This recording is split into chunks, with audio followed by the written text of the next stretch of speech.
नमस्कार साथियों, आज हम एनसीईआरटी क्लास 6 का अगला चैप्टर कर रहे हैं, नए प्रश्न नए विचार। और इसकी शुरुआत होती है अनघा नाम की एक लड़की से। देखिए, अनघा आज पहली बार विद्यालय की ओर से सैर पर जा रही है। तो देर रात पुणे महाराष्ट्र से वाराणसी उत्तर प्रदेश की ओर जाने वाली ट्रेन है, वो उसने पकड़ी है और स्टेशन पर छोड़ने के लिए अनघा की माँ उसके साथ आई है। अनघा की माँ ने अध्यापिका से कहा है बच्चों को बुद्ध के बारे में बताने के साथ साथ उन्हें सारनाथ दिखाने भी ले जाइएगा। तो स्टूडेंट, इस लेसन में हमें महात्मा बुद्ध के बारे में, महावीर स्वामी, उपनिषद, संघ, विहार, आश्रम व्यवस्था आदि के बारे में देखने को मिलेगा। तो चलिए स्टार्ट करते हैं सबसे पहले महात्मा बुद्ध से। देखिए, महात्मा बुद्ध, ठीक है, बौद्ध धर्म के संस्थापक सिद्धार्थ थे। इन्हें गौतम के नाम से भी जाना जाता है। ठीक है, महात्मा बुद्ध के बचपन का नाम है सिद्धार्थ, जिनको गौतम के नाम से भी जाना जाता है। इनका जन्म लगभग 2500 वर्ष पूर्व हुआ था, यानी 2500 वर्ष पूर्व या यूँ कहीं 563 ईसा पूर्व में इनका जन्म हुआ था। कब हुआ था? 563 ईसा पूर्व के अंदर। उस समय लोगों के जीवन में तेजी से परिवर्तन हो रहा था, यानी उस वक्त जन से महाजनपदों का निर्माण हो रहा था और बड़े बड़े राजा व शक्तिशाली साम्राज्य खड़ा कर रहे थे। हजारों सालों के बाद फिर से नए नगर अब उभर रहे थे। देखिए, हम पहले देख चुके थे सिंधु सभ्यता में नगर उभरे थे और अभी पूरा 6ठी शताब्दी के अंदर नगर उभर रहे हैं।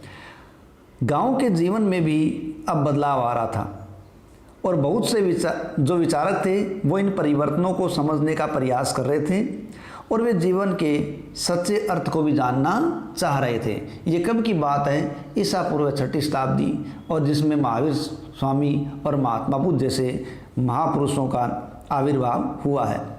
देखिए, बुद्ध क्षत्रिय थे और शाक्य नामक छोटे से गण से संबंधित थे। यानी महात्मा बुद्ध किस गण से संबंधित थे? शाक्य गण से संबंधित थे। युवा अवस्था में ही ज्ञान की खोज में उन्होंने घर के सुखों को छोड़ दिया। देखिए, महावीर स्वामी और महात्मा बुद्ध दोनों क्षत्रिय थे और महात्मा बुद्ध है, उन्होंने 29 वर्ष की आयु में, यानी 29 वर्ष की आयु में गृह त्याग दिया था। और बौद्ध धर्म में ये घटना महाभिनिष्क्रमण कहलाती है। क्या कहलाती है? महाभिनिष्क्रमण। ठीक है, यानी महात्मा बुद्ध के द्वारा गृह त्याग की घटना बौद्ध धर्म में महाभिनिष्क्रमण के नाम से जानी जाती है। और 29 वर्ष के आयु में निकल गए और अनेक वर्षों तक भ्रमण करते रहे, कई विचारकों से मिलकर वो चर्चा करते रहे और अंत में जब वो कहीं संतुष्ट नहीं हुए तो वो ज्ञान प्राप्ति के लिए उन्होंने स्वयं ही रास्ता ढूंढने का निश्चय कर लिया। और इसके लिए उन्होंने बोध गया बिहार में एक पीपल के पेड़ के नीचे कई दिनों तक तपस्या की। अंततः उन्हें वहाँ ज्ञान प्राप्त हुआ। तो जब महात्मा बुद्ध को ज्ञान प्राप्त हुआ था उस समय उनकी उम्र थी 35 वर्ष। ठीक है, यानी 29 वर्ष की आयु में वो निकले थे और बोध गया बिहार में पीपल के पेड़ के नीचे निरंजना नदी के तट पर, कौन सी नदी है? निरंजना नदी के तट पर उनको ज्ञान प्राप्त हुआ था। कहाँ हुआ था? बोध गया बिहार में। ठीक है, और उसके बाद से वो बुद्ध के रूप में जाने गए और यहाँ से वे वाराणसी के निकट स्थित सारनाथ गए। ठीक है, बोध गया से कहाँ गए? सारनाथ, जहाँ उन्होंने पहली बार उपदेश दिया। तो महात्मा बुद्ध के द्वारा सारनाथ में पहली बार उपदेश दिया गया। इसे धर्मचक्र परिवर्तन कहा जाता है। कुशीनगर में इनकी मृत्यु हुई और उससे पहले उन्होंने पैदल ही एक स्थान से दूसरे स्थान की यात्रा करने में अपना जीवन बिताया था। और जब उनकी मृत्यु हुई तब उनकी आयु लगभग 49 वर्ष थी। ठीक है, और 483 ईसा पूर्व में इनकी मृत्यु मानी जाती है। तो इस प्रकार महात्मा बुद्ध है, उन्होंने ज्ञान प्राप्त किया और लोगों के जीवन में परिवर्तन लाने के लिए प्रयास किया। देखिए, बुद्ध ने शिक्षा दी कि यह जीवन वो कष्टों और दुखों से भरा हुआ है और ऐसा क्यों है? ये हमारी इच्छा और लालसाओं के कारण है। और हमारी इच्छाएं लालसाएं ऐसी होती है जो कभी भी पूरी नहीं होती, क्योंकि कभी कभी हम जो चाहते हैं वो हमें प्राप्त हो जाता है, लेकिन उसके बाद भी हम संतुष्ट नहीं होते और हम और अधिक वस्तु को पाने की कामना करने लगते हैं। इस प्रकार की इच्छा लिप्सा या तृष्णा कहलाती है। तो बुद्ध ने शिक्षा दी कि आत्म संयम अपनाकर हम ऐसी लालसा से मुक्ति पा सकते हैं। कहने का मतलब है महात्मा बुद्ध के अनुसार इच्छाएं, कामनाएं, तृष्णा ही हमारे दुखों का कारण है और इससे बचने के लिए भी आत्म सम्मान अपनाया या आत्म संयम अपनाना चाहिए। इधर अपने को सारनाथ के स्तूप के बारे में दिया गया। देखो, इस इमारत को स्तूप के रूप में जाना जाता है जो हमें चित्र में दिखाई गई है, ठीक है। और सारनाथ है, वहीं पर महात्मा बुद्ध के द्वारा पहला उपदेश दिया गया था और इसी घटना को याद रखने के लिए सारनाथ के अंदर बौद्ध स्तूप का निर्माण करवाया गया है, ठीक है। महात्मा बुद्ध ने लोगों को दयालु होने तथा मनुष्य के साथ जानवरों के जीवन का भी आदर करने की बात है। यानी केवल मनुष्य का ही जीवन सही नहीं करें बल्कि जानवरों के साथ भी उनके जीवन को आदर के साथ जीवे। वे मानते थे कि हमारे कर्मों के परिणाम चाहे अच्छे हो या बुरे हमारे वर्तमान जीवन के साथ साथ बाद के जीवन को भी प्रभावित करते हैं। यानी हमारे आज के कर्म ये हमारे जीवन के बाद के कर्म को भी प्रभावित करें, यानी आज हम जैसा कर्म कर रहे हैं वैसा ही जीवन में आगे भोगेंगे। बुद्ध ने अपनी शिक्षा सामान्य लोगों की प्राकृत भाषा में दी, ठीक है, इसे सामान्य लोग भी उनके संदेश को समझ सके। देखिए, ध्यान रखना जरूरी है कि महात्मा बुद्ध है, उन्होंने अपनी भाषा प्राकृत रखी तो सामान्य लोग उनको अच्छी तरह समझ पाए और महात्मा बुद्ध के साथ वो आराम से जुड़ सकें। बुद्ध ने कहा कि लोग किसी शिक्षा को केवल इसलिए स्वीकार नहीं करें कि वो बुद्ध का उपदेश है या उन्होंने उपदेश दिया है, बल्कि वे अपने विवेक से इसको माप कर देखें। महात्मा बुद्ध ने जो शिक्षाएं दी थी उन शिक्षाओं के अंतर्गत मूल शिक्षाओं में हम देखें तो नाम आता है त्रिरत्न, ठीक है। महात्मा बुद्ध की शिक्षाओं में त्रिरत्न बुद्ध, धम्म, संघ, इसी प्रकार आता है 4 आर्य सत्य और आष्टांगिक मार्ग, ठीक है। ये महात्मा बुद्ध के द्वारा दी गई कुछ शिक्षाएं जिनके द्वारा जीवन में दुखों से मुक्ति पाई जा सकती है। किस्सा गोमती की एक कहानी। देखिए, किस्सा गोमती की कहानी बौद्ध धर्म के अंदर बहुत ही प्रसिद्ध है। उसके अंदर क्या दिया गया है कि किस्सा गौतमी नाम की महिला है जिसका बच्चा है वो मर जाता है, तो वो दुखी होकर गोद में लिए उधर उधर घूमती है, लोगों से प्रार्थना करते कि कोई इसके पुत्र को वापस जीवित कर दे। तो कोई इसे महात्मा बुद्ध के पास लेके जाते हैं। महात्मा बुद्ध कहते हैं मैं तुम्हारे पुत्र को जीवित तो कर दूंगा, लेकिन तुम्हें मुट्ठी भर सरसों के बीज ऐसे घर से लाकर देने होंगे जिस घर में किसी की मृत्यु नहीं हुई हो। किस्सा गौतमी जाती है और वो एक दरवाजे से दूसरे दरवाजे तक जाती है, लेकिन उसे कोई भी ऐसा घर नहीं मिलता जहाँ किसी न किसी की मृत्यु नहीं हुई हो। इस प्रकार से समझ में आ जाता है कि मृत्यु इस जीवन में एक संसार में अटल सत्य है और कोई भी व्यक्ति मृत्यु से नहीं बच पाया है। उपनिषद, ठीक है। देखो, जिस समय महात्मा बुद्ध उपदेश दे रहे थे उस समय या उससे भी थोड़ा पहले दूसरे अन्य चिंतक भी कठिन प्रश्नों का उत्तर ढूंढ रहे थे या प्रयास करते। वो ये प्रयास कर रहे थे कि क्या मृत्यु के बाद का जीवन होता है या मृत्यु के बाद जो जीवन है उसमें क्या यज्ञों की उपयोगिता है। इस प्रकार वो जानना चाहते थे कि मृत्यु के बाद जीवन कैसा होता है या यज्ञ की उसमें उपयोगिता भी होती है या नहीं। इनमें से अधिकांश चिंतकों का मानना था कि इस विश्व में कुछ तो ऐसा है जो स्थायी है और जो मृत्यु के बाद भी बचा रहता है। बाद में उन्होंने इसका वर्णन आत्मा और ब्रह्म अथवा सार्वभौम आत्मा के रूप में किया। यानी बाद में जो तत्व उनको लगा कि जो स्थायी है उस तत्व को उन्होंने आत्मा ब्रह्म कहा, ठीक है। वे मानते थे कि अंततः आत्मा तथा ब्रह्म एक ही हैं। तो इस प्रकार के विचारों का जो संकलन हुआ है वो उपनिषदों में हुआ है, ठीक है। अब जो उपनिषद है वो उत्तर वैदिक कालीन ग्रंथों का हिस्सा थे। देखिए, ईसा पूर्व 6वीं शताब्दी है, उससे हम पहले की बात कर रहे हैं तो वैदिक काल था। तो वैदिक समय के अंदर पूर्व वैदिक काल वो था जिसमें ऋग्वेद रचा गया था और बाद के वेद जो रचे गए थे यजुर्वेद, सामवेद, अथर्ववेद, वो उत्तर वैदिक काल था। तो उत्तर वैदिक काल के अंतर ही उपनिषदों का महत्व आता है। तो उपनिषद का जो शाब्दिक अर्थ है वो होता है गुरु के समीप निष्ठापूर्वक बैठना। ठीक है, इस प्रकार उपनिषदों के अंदर क्या होता था कि गुरु के समीप निष्ठापूर्वक बैठकर आचार विचार या बातचीत की जाती थी, वार्तालाप किए जाते थे। और ये वार्तालाप है, उन वार्तालाप का संकलन किया गया, और वो जो वार्तालाप का संकलन किया गया उन रचनाओं को क्या कहा गया? उपनिषद कहा गया। अब उपनिषद के अंदर जो चर्चाएं होती थी वो चर्चाएं कौन करता था? देखिए, उपनिषदों के अंदर जो चर्चा करते थे उसमें अधिकांश पुरुष ब्राह्मण तथा राजा होते थे। हाँ, कभी कभी हमें गार्गी जैसी स्त्री विचारकों का भी उल्लेख मिलता है, लेकिन अधिकांश क्या थे? पुरुष थे। विद्वता के लिए गार्गी है वो राज दरबारों में होने वाले वाद विवाद में भाग लिया करते थे, लेकिन निर्धन व्यक्ति है वो इस तरह के वाद विवाद में बहुत कम भाग लेते थे या अपने आप को इनसे दूर ही रखते थे। लेकिन एक प्रसिद्ध अपवाद सत्यकाम जाबाल का है। ठीक है, यानी एक निर्धन के रूप में कोई उदाहरण ले तो सत्यकाम जाबाल का है। देखो, सत्यकाम जाबाल है, उसका ये नाम उसकी दासी माँ के नाम पर पड़ा। सत्यकाम के मन में सत्य जानने की इच्छा हुई और वो तीव्र इस जिज्ञासा को लेकर गुरु की तलाश में फिरा और उसे गौतम नामक एक ब्राह्मण ने अपना शिष्य स्वीकार किया। इस प्रकार गौतम के सानिध्य में रहकर वह अपने समय के सर्वाधिक प्रसिद्ध विचारकों में से एक बन पाए। कौन? सत्यकाम जाबाली, जो एक निर्धन थे। उपनिषदों के कई विचारों का विकास बाद में प्रसिद्ध विचारक शंकराचार्य के द्वारा किया गया। देखिए, शंकराचार्य है वो कल्लादी केरल में जन्मे थे और 713 ईस्वी के अंदर उनका जन्म हुआ था। तो उन्होंने भी उपनिषदों के बारे में या हिंदू धर्म के वर्तमान स्वरूप के बारे में काफ़ी प्रयास किया है। यहाँ छांदोग्य उपनिषद का एक कथा दी गई है, यानी छांदोग्य उपनिषद है उसकी कहानी है।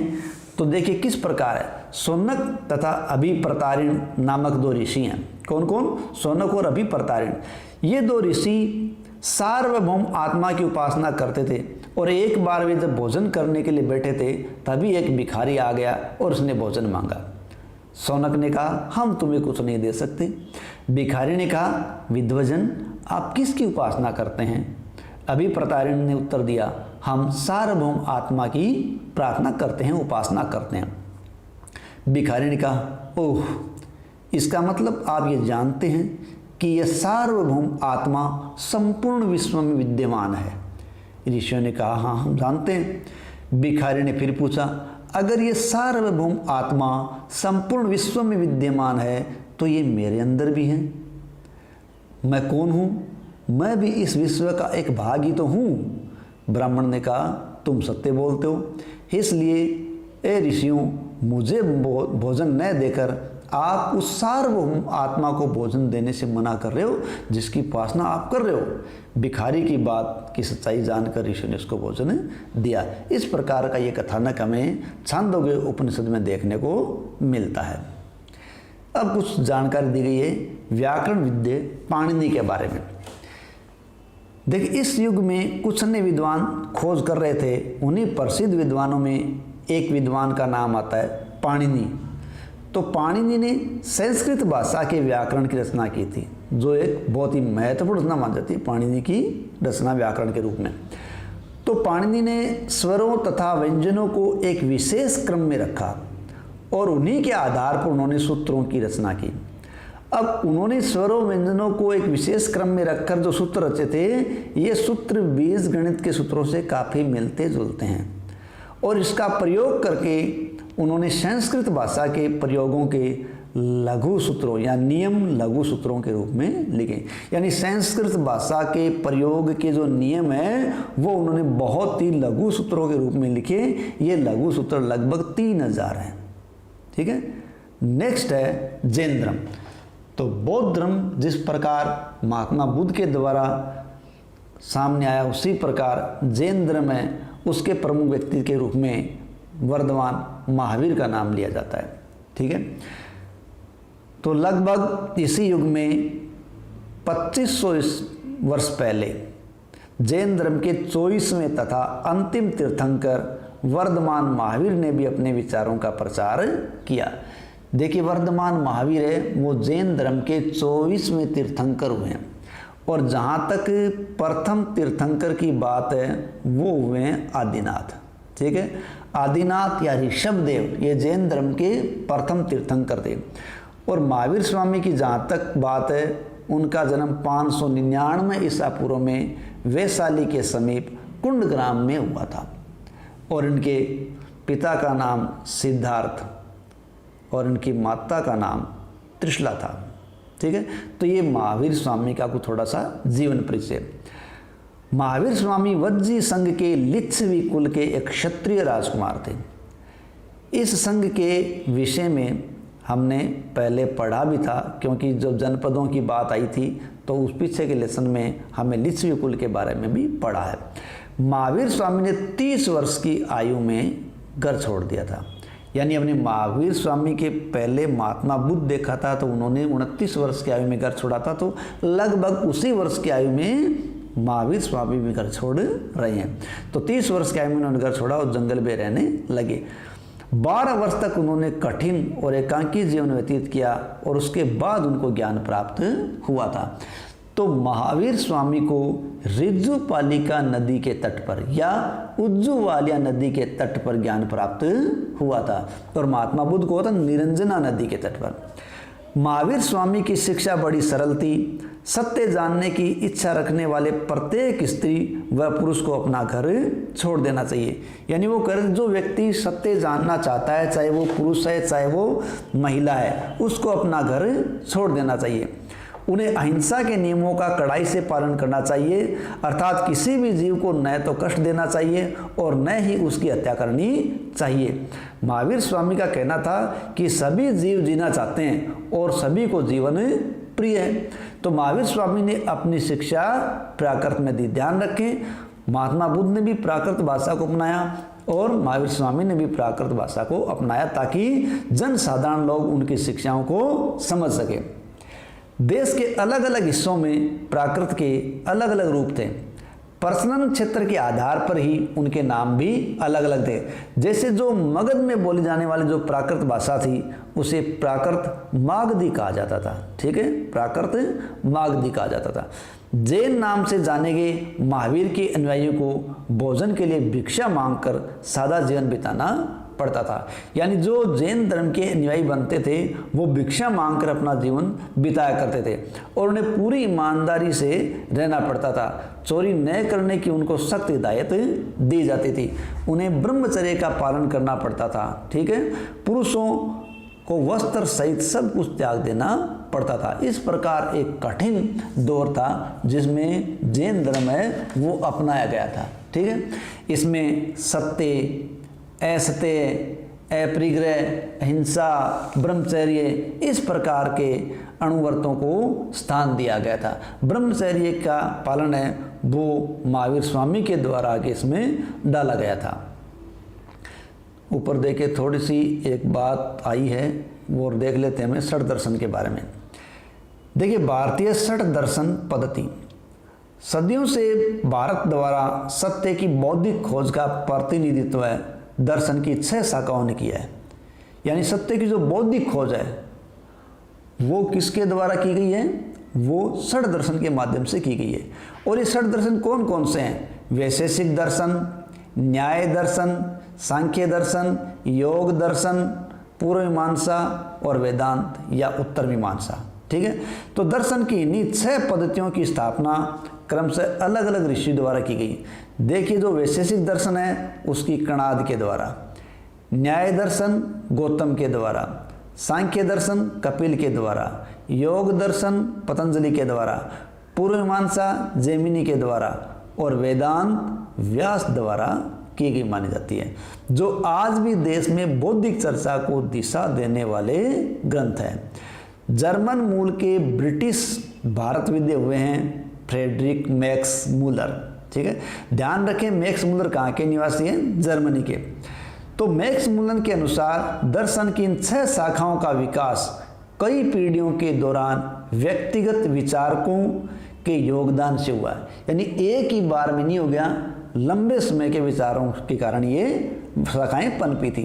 यद्यपि ये एक दूसरे से भिन्न दिखते हैं, तथापि सत्य की इनकी समझ में आधारभूत तालमेल है, वो आपस में एक जैसा ही दिखाई देता है। जैन शब्द, देखिए जैन शब्द है वो जिन शब्द से निकला है और उसका मतलब होता है विजेता। तो जिन शब्द का मतलब विजेता। देखो जैन धर्म में अधिकांश व्यक्तियों के लिए जो ये कड़े नियम थे उनका पालन करना बहुत ही कठिन था, लेकिन फिर भी हजारों व्यक्तियों ने इस नई जीवन शैली को जानने और सीखने के लिए अपना घर बार छोड़ दिया और इन नियमों का कड़ाई से पालन भी किया। तो कई ने अपने घरों पर ही रहकर ही इस प्रकार का कार्य किया और वो लोग भिक्षु भिक्षुणी बने, लोगों को भोजन प्रदान कर उनकी सहायता करते थे। यानी भिक्षु भिक्षुणी कौन थे? वे लोग जो घर त्याग चुके थे और बाहर रह रहे थे और भिक्षा मांगकर अपना काम चलाया करते थे। तो गृहस्थ लोग उन भिक्षु भिक्षुणी को भोजन दान दिया करते थे। मुख्यतः व्यापारियों ने जैन धर्म को समर्थन किया। किसानों के लिए इन नियमों का पालन करना कठिन था, क्योंकि फसल की रक्षा के लिए उन्हें कीड़े मकोड़ों को मारना पड़ता था। बाद में सर्दियों में जैन धर्म बाद की सदियों में जैन धर्म उत्तर भारत के कई हिस्सों के साथ साथ गुजरात, तमिलनाडु, कर्नाटक आदि क्षेत्रों में भी फैल गया। महावीर तथा उसके अनुयायियों की शिक्षाएं कई शताब्दियों तक मौखिक रूप में रही। वर्तमान रूप में उपलब्ध जैन धर्म की शिक्षाएं लगभग 1500 वर्ष पहले गुजरात में वल्लभी नामक स्थान पर लिखी गई थी। देखिए जैन धर्म के अंदर 2 सम्मेलन या समितियां मानी गई है, उनमें एक वल्लभी गुजरात में भी संगीति हुई थी, तो वहाँ उनकी शिक्षाओं को लिपिबद्ध या लेखन किया गया था। संघ, देखिए महावीर तथा बुद्ध दोनों का ही मानना था कि गृह त्याग करने पर ही उनको सच्चे ज्ञान की प्राप्ति होती है। तो ऐसे लोग जो गृह त्याग दें तो उनको रहने के लिए जो जगह बनाई गई वो संघ बनाएगी। यानी गृह त्याग चुके लोगों के लिए संघ नामक संगठन बनाया गया, जहां घर त्याग करने वाले लोग एक साथ रह सकते थे। संघ में रहने वाले बौद्ध भिक्षुओं के लिए जो नियम है वो विनय पिटक नामक ग्रंथ में मिलते हैं। देखिए बौद्ध धर्म का मुख्य ग्रंथों में नाम आता है तो वो आता है त्रिपिटक। देखो त्रिपिटक का मतलब होता है टोकरी, जो पाली भाषा का शब्द है। उसमें विनय पिटक, सुत्त पिटक और अभितम पिटक है। विनय पिटक नामक जो ग्रंथ है उसमें भिक्षु भिक्षुणों के लिए जो नियम बनाए गए उनका संकलन है। और विनय पिटक से हमें पता चलता है कि संघ में पुरुषों और स्त्रियों के रहने की अलग अलग व्यवस्था थी। सभी व्यक्ति संघ में प्रवेश ले सकते थे। हालांकि संघ में प्रवेश के लिए बच्चों को अपने माता पिता से, यानी बच्चे सीधे नहीं आ सकते थे, उनको अपने माता पिता से अनुमति लेनी पड़ती थी। दासों को अपने स्वामी से, राजा के यहाँ काम करने वाले लोगों को राजा से तथा कर्जदारों को अपने देनदारों से अनुमति लेनी पड़ती थी। जहाँ तक एक स्त्री की बात थी, उसको संघ में प्रवेश लेने के लिए अपने पति से अनुमति लेनी होती थी। संघ में प्रवेश लेने वाले स्त्री पुरुष सादा जीवन बिताया करते थे। वे अपना अधिकांश समय ध्यान में बिताते थे और दिन के एक निश्चित समय वे शहरों तथा गांव में जाकर भिक्षा मांगते थे। और भिक्षा मांगने के कारण ही उनको भिक्षु या भिक्षुणी कहा गया है। भिक्षुणी साधु भिखारी के लिए शब्द इस्तेमाल किए गए हैं, ठीक है। वे आम लोगों को शिक्षा देते और साथ ही साथ एक दूसरे की सहायता भी करते थे। और किसी तरह की आपसी लड़ाई का जब निपटारा करना होता था वे प्राय बैठक किया करते थे। संघ में प्रवेश लेने वालों में ब्राह्मण, क्षत्रिय, व्यापारी, मजदूर, नाई, गणिकाएं, दास आदि सम्मिलित थे। ध्यान रखें, संघ में प्रवेश लेने वाले लोगों में कौन कौन थे? ब्राह्मण, क्षत्रिय, व्यापारी, मजदूर, नाई, गणिकाएं, दास, ठीक है। इनमें से कई लोगों ने बुद्ध की शिक्षाओं के विषय में लिखा है और कुछ लोगों ने संघ में अपने जीवन के विषय में सुंदर कविताओं की रचना की है। यानी इस समय के बारे में जानने का अच्छा स्रोत इनके द्वारा लिखी गई रचनाएं भी हैं। पहाड़ी को काटकर बनाई गई गुफा है, वो हमें दिखाया गया है चित्र में। और ये कारले स्थित एक गुफा है। कारले वर्तमान महाराष्ट्र में। और भिक्षु भिक्षुणी इन शरण स्थलों में रहकर ध्यान किया करते थे। विहार, देखिए, जैन तथा बौद्ध धर्म के भिक्षु पूरे साल एक स्थान से दूसरे स्थान तक घूमते हुए उपदेश दिया करते थे, लेकिन जब बरसात की ऋतु आती थी तो यात्रा कठिन होती थी। इस समय बरसात के दिनों में वो एक ही स्थान पर निवास करते थे। तो ऐसे स्थान जहाँ वो निवास करते थे, वो ऐसे समय में अपने अनुयायियों द्वारा बनाए गए उद्यानों में, अस्थायी निवासों में, प्राकृतिक गुफाओं में निवास किया करते थे। तो वो जहाँ निवास करते थे उन क्षेत्रों को विहार कहा गया, और विहार जहाँ सर्वाधिक बने हुए थे वो क्षेत्र आज बिहार कहलाता है। ठीक है, तो बिहार राज्य का नाम इन विहारों की सर्वाधिक संख्या के कारण ही पड़ा है।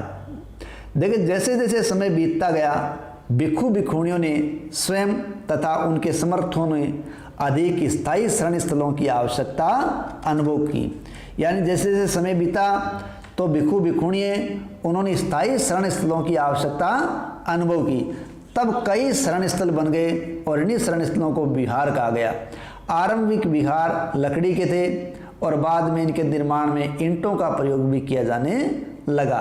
पश्चिमी भारत में विशेषकर कुछ पहाड़ियों को खोदकर या काटकर भी विहारों का निर्माण किया गया है। ठीक है, और प्राय किसी धनी व्यापारी अथवा भूस्वामी द्वारा दान में दी गई भूमि पर विहार का निर्माण होता था। स्थानीय व्यक्ति भिक्षु भिक्षुणियों के लिए भोजन, वस्त्र, दवाइयाँ लेकर आ जाया करते थे, क्योंकि वो गृहस्थ जीवन बिता रहे थे, और इनके बदले में भिक्षु भिक्षुणी लोगों को शिक्षा देते थे। अब आगे आने वाली शताब्दियों में बौद्ध धर्म उपमहाद्वीप के विभिन्न हिस्सों के साथ साथ बाहरी क्षेत्रों में भी फैल गया, और उसके अंतर्गत बृहत्तर भारत के क्षेत्र काफ़ी ज़्यादा महत्व रखते हैं। बौद्ध धर्म से क्या ज्ञात होता है कि जिस तरह महासागरों में मिलने पर नदियों की अलग अलग पहचान समाप्त हो जाती है, ठीक उसी तरह बुद्ध के अनुयायी जब भिक्षुओं की श्रेणी में प्रवेश करते हैं तो वे अपना वर्ण, श्रेणी और परिवार सब त्याग देते हैं। अब हमें जानकारी मिल रही है आश्रम व्यवस्था के बारे में। ठीक है, देखिए, आश्रम व्यवस्था ये वैदिक व्यवस्था की देन है। जैन तथा बौद्ध धर्म जिस समय लोकप्रिय हो रहे थे उसी समय ब्राह्मणों ने आश्रम व्यवस्था का विकास किया। देखिए, आश्रम का तात्पर्य क्या है? आश्रम शब्द का तात्पर्य लोगों द्वारा रहने तथा ध्यान करने के लिए प्रयोग में आने वाले स्थान से नहीं है। सामान्य हम लगाते हैं आश्रम का मतलब रहने का स्थान, लेकिन यहाँ रहने और ध्यान देने का स्थान नहीं है, बल्कि यहाँ आश्रम का तात्पर्य जीवन के एक चरण से है। ठीक है, ब्रह्मचर्य आश्रम, गृहस्थाश्रम, वानप्रस्थाश्रम, संन्यास आश्रम नामक 4 आश्रमों की व्यवस्था वैदिक व्यवस्था के अंतर्गत की गई। इसमें व्यक्ति के जीवन को लगभग 100 साल की आयु का मानकर 4 भागों में बांटा गया था। ठीक है, जिसमें सबसे पहला आश्रम था ब्रह्मचर्य आश्रम। इसके अंतर्गत ब्राह्मण, क्षत्रिय, वैश्य इनसे उपेक्षा की जाती थी कि वो सादा जीवन बिताकर वेदों का अध्ययन करेंगे, यानी ब्रह्मचर्य का पालन करेंगे। कौन कौन? ब्राह्मण, क्षत्रिय और वैश्य। ध्यान रखें, यहाँ शूद्र नहीं है। दूसरा आश्रम गृहस्थाश्रम। इस आश्रम के अंतर्गत उन्हें विवाह करके एक गृहस्थ के रूप में रहना होता था। वानप्रस्थ के अंतर्गत उन्हें जंगल में रहकर साधना करनी होती थी और अंततः उन्हें सब कुछ त्याग कर सन्यासी बनना पड़ता था और वो संन्यास आश्रम बन जाता था। इस प्रकार ये 4 आश्रम व्यक्ति के लोगों के जीवन के हिस्से थे। आश्रम व्यवस्था ने लोगों को अपने जीवन का कुछ हिस्सा ध्यान में लगाने पर बल दिया। प्राय स्त्रियों को वेद पढ़ने की अनुमति नहीं थी। स्त्रियों के साथ साथ जो शूद्र थे उनको भी वेद पढ़ने की अनुमति नहीं थी, और स्त्रियां थी उन्हें अपने पतियों द्वारा पालन किए जाने वाले आश्रमों का ही अनुसरण करने की अनुमति थी। वो अन्य आश्रम का या अन्य पंथ का अनुसरण नहीं कर सकती थी। अन्यतर अब चलते चलते इसमें दी गई है एक अन्यतर जानकारी।